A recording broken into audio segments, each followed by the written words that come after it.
실체적 진실 발견을 위해 최선을 다해 주신 재판부의 노고의 감사와 경의를 표한다. 또한 이 사건 수사와 재판 과정을 관심 있게 지켜봐 주신 국민 여러분께도 진심을 담아 감사드린다. 2016년 7월 청와대가 대기업으로부터 500억 원 모금하여 재단 설립했다는 의혹이 처음 제기됐고 2016년 10월 24일 피고인에게 보고된 청와대와 정부 부처 주요 문건들이 비선 실세로 주목받던 최순실에게 유출됐다는 결정적인 증거가 발견되면서 온 국민이 현직 대통령이 연루된 국정농단 사태라는 충격적인 사건에 직면했다. 2016년 10월 27일 국정농단 사태 실체가 조속히 규명되길 바라는 국민의 여망을 담아 특별수사본부가 설치됐고 본격적인 수사를 통해 일명 사초로 회자되는 안종범 수첩, 피고인과 최서원의 육성이 저장된 정호성의 휴대전화, 정치, 경제, 언론학계 유착의 실상을 드러내는 삼성그룹, 미래전략실, 장충기 사장의 문자메시지 등 다수의 객관적 증거들을 확보했다. 그리고 검찰은 2016년 11월 20일 현직 대통령인 피고인을 직권남용 권리행사방해, 강요, 공무상 비밀누설죄로 인지하고 최서원, 안종범, 정호성을 구속 기소했고 증거와 수사 기록을 모두 특별검색에 인계했다. 이후 검찰은 2017년 3월 6일 90일간의 특검 수사를 이어받아 헌재 결정으로 파면된 피고인의 혐의에 대해 수사력을 집중했고 피고인이 최서원과 함께 국정을 농단한 사실을 규명하고 2017년 4월 17일 삼성, 롯데, SK그룹의 총수가 연루된 독직범행과 774억 원에 달하는 재단 출연금 강제 모금, 위법적 문화예술계 지원 배제 범행 주도한 혐의로 피고인을 구속 기소해 이 사건 재판이 이루어지게 됐다. 재판 과정에서는 14만 페이지에 달하는 증거 기록과 130여 명에 이르는 증인들의 생생한 증언을 토대로 피고인 혐의 입증에 주력했다. 다음으로 피고인 혐의 입증할 증거 말씀이다. 첫째, 안과 밀실 이루어진 비공개 단독 면담 통해 삼성전자 이재용 부회장, 롯데 신동빈 회장, SK 최태원 회장에게 총 592억 원의 뇌물을 수수하거나 요구한 범행이다.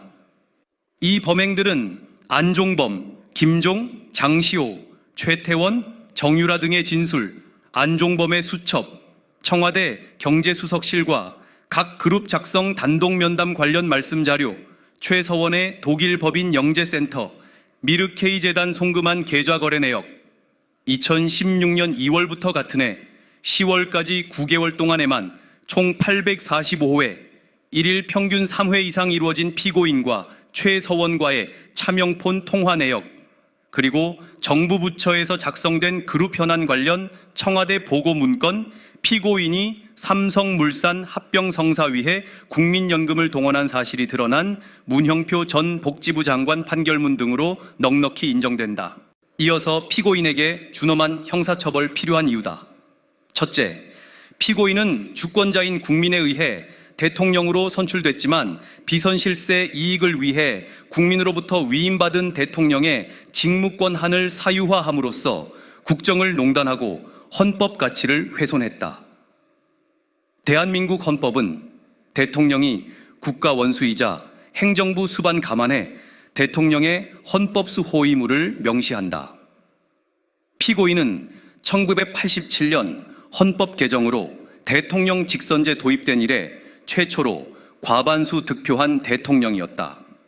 그럼에도 피고인은 헌법을 수호해야 할 책무를 방기했고 국민으로부터 위임받은 대통령의 직무권한을 자신과 최서원의 사익 추구 수단으로 남용했으며 국민을 위해 봉사해야 할 국가기관과 공조직을 동원해 자유민주주의, 시장경제질서, 직업공무원제 등 헌법에 의해 보장된 핵심 가치를 유린했다. 그 결과 피고인은 헌정사상 최초로 탄핵으로 파면되면서 대한민국 헌정사에 지울 수 없는 오점을 남겼다. 둘째, 피고인은 국민이 아닌 재벌과 유착. 피고인은 대통령으로서 헌법과 법률을 통해 기업의 생존과 직결된 광범위하고 막강한 행정, 입법, 사법 권한을 보유한 국내 최고의 정치 권력자였다. 뿐만 아니라 피고인은 2016년 기준 국내 주식시장 6.7% 달하는 102조 원의 자금으로 삼성전자 지분 9.7%, 30대 그룹 주요 계열사 지분 8.85% 보유한 최대 기관 투자자인 국민연금 의결권 동원해 재벌기업 총수의 경영권을 좌지우지할 수도 있었다. 한편 피고인과 단독 면담한 이재용, 최태원, 신동빈은 2016년 자산 총액 기준으로 국내 GDP 37% 차지하는 삼성, SK, 롯데 경영권을 보유한 국내 최고의 경제 권력자들, 국내 최고의 정치 권력자 피고인이 매년 안개서 안가라는 밀실에서 그것도 은밀하게 최고 경제 권력자를 1대1로 만나 머리를 맞댔고 자신과 최서원에게 경제적 이익을 제공할 것을 요구하며 경영권과 직결되는 현안에 대한 지원 약속을 한 이러한 장면은 피고인 스스로도 서로 윈윈하는 자리였다고 표현할 정도로 전형적인 정경유착의 모습이다. 피고인은 과거 권위주의 정부에서 자행된 정경유착의 폐해를 그대로 답습함으로써 헌법에서 추구하는 경제민주화를 통해 국민 행복 시대를 열겠다는 자신의 공적 약속을 헌신짝처럼 내팽개쳤고 우리 사회의 양극화 해소 위한 재벌 개혁과 반칙과 특권 철폐해 고질적 부패 청산 열망하는 국민들 기대에 찬물을 끼얹었다. 또한 서민들의 쌈짓돈으로 조성된 국민연금을 재벌기업 총수의 경영권 승계를 돕는 수단으로 악용함으로써 천문학적인 손실을 나눠지게 된 국민들에게는 말로 표현할 수 없는 충격과 공분 안겼다. 셋째, 피고인은 대기업들로 하여금 최서원과 함께 설립할 재단 설립금 지원하게 하고 최서원 지목업체의 일감과 후원금 몰아주며 최서원 추천 인물들을 검증 절차 없이 채용 승진하게 했다. 이는 민간 기업을 자신과 최서원의 욕구 충족을 위한 전유물로 전락시켜 헌법상 보장된 기업 경영의 자유, 기업의 재산권을 중대하게 침해했다. 피고인의 이와 같은 행위는 기업과 사회의 상생을 위한 기업의 자율적인 경영 활동과 사회 공헌 활동을 왜곡하는 행위로서 정작 충분한 자질을 갖춘 중소기업과 기업의 후원을 절실히 필요로 하는 우리 사회 소외계층을 희생시켰고 전체 임금 노동자 절반이 비정규직인 우리 현실에서 청년 실업 문제, 취업난 극복하기 위해 불철주야로 땀을 흘리는 젊은 세대들과 그들로 하여금 뼛속 깊이 좌절과 박탈감을 느끼게 했다. 또한 우리 사회가 불법과 반칙이 통하는 사회, 돈과 권력 가진 특권층만이 성공하고 군림할 수 있는 사회라는 잘못된 인상 심어주고 정부 정책 공정성 불신 초래해 국가 발전의 토대이자 사회적 자산이라 볼 수 있는 국민들의 국가에 대한 신뢰라는 소중한 가치를 무너뜨려 버렸다. 넷째, 피고인은 대통령 취임하며 문화융성을 3대 국정기조 중 하나로 천명했다.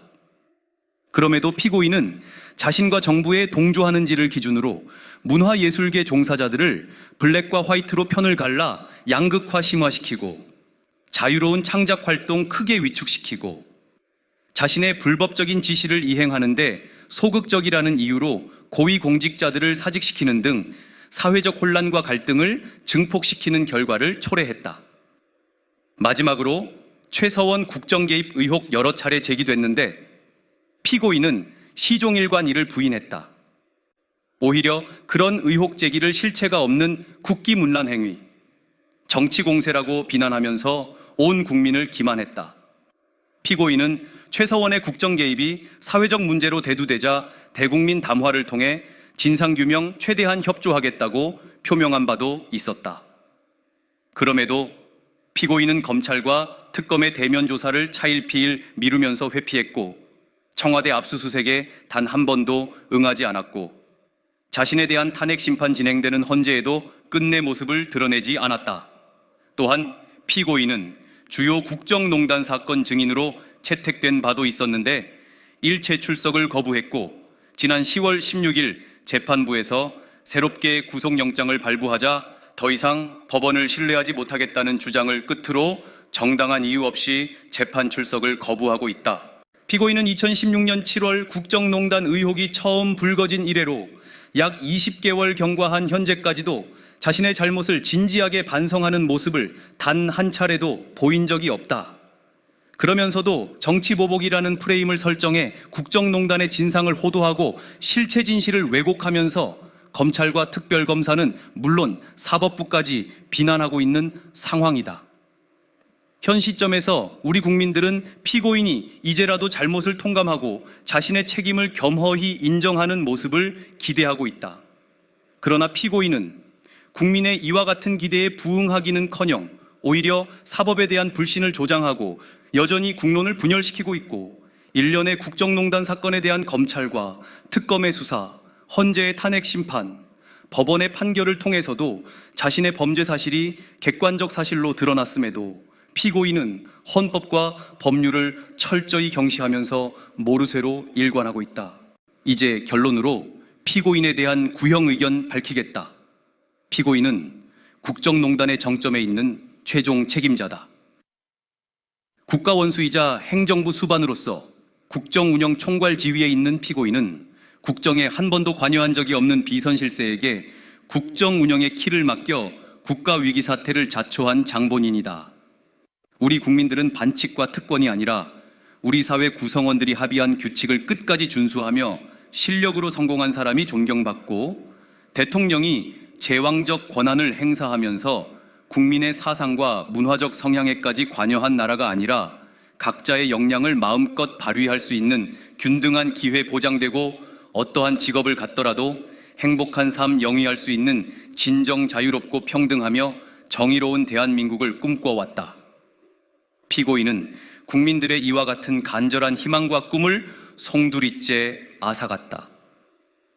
이 사건은 대한민국 역사에 있어 씻을 수 없는 상처로 기록되겠지만 한편으로는 국민들의 힘으로 민주주의와 법치주의 바로 세운 소중한 계기가 됐다.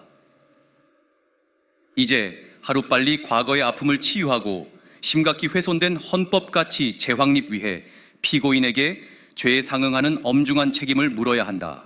이에 검찰은 피고인이 헌정 질서를 유린하여 국가 권력에 대한 국민 신뢰를 되돌리기 어려울 정도로 훼손시키고 국가 혼란 분열 초래했음에도 반성과 사과 의지 없다는 점, 특가법 위반 뇌물죄 법정형이 무기 또는 징역 10년 이상인 점, 피고인이 최서원과 함께 취득한 이익이 수백억 대에 이르는 점, 범행 부인하며 허위 주장 늘어놓고 실체 진실 발견 방해함 물론이고 국정농단 사건 책임을 전적으로 최서원과 측근들에게 전가하는 점, 준엄한 사법부의 심판을 통해 다시는 이 사건과 같은 비극적인 역사가 되풀이되지 않아야 한다는 메시지를 대한민국 위정자들에게 전달할 필요가 있다는 점을 반영해 다음과 같이 구형한다.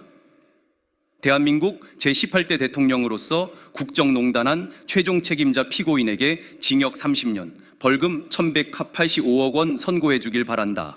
이상.